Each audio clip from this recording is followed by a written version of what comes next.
Hello, I am Dr. Manzoor, board certified in family medicine and currently practicing in Sanford, Michigan. I know many of you are skeptical of vaccines, of the medical system, and of the pharmaceutical industry. I am not here to sell you anything. I am here to explain how I think when I weigh vaccine decisions for my patients, the same way I do in my clinic. I look at the risks of the disease and compare them to the risks of the vaccine.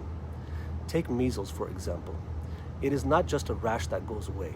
It is a disease that can spread quickly, put people in the hospital, and cause long-term damage. I have seen how serious it can become when it finds someone unprotected. On the other side, the vaccine is also not free of risk either. I see children get fevers, sore arms, sometimes they scare their parents with reactions that feel big in the moment. And yes, there are rare times something more serious happens. I don't dismiss that.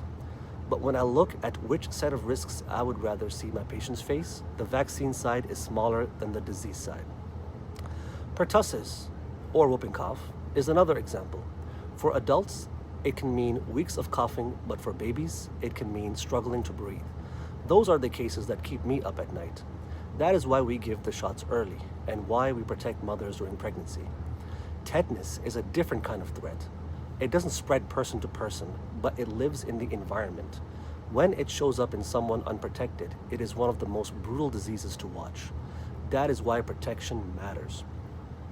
And HPV, it is not about a sore throat or a cough. It is about preventing cancers years down the line. We now have proof that vaccination reduces the burden of those cancers.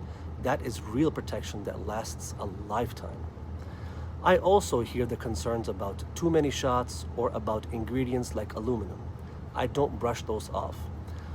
What I explain is that vaccines today are more refined than they used to be, and the extra ingredients are there to make them work better with fewer doses.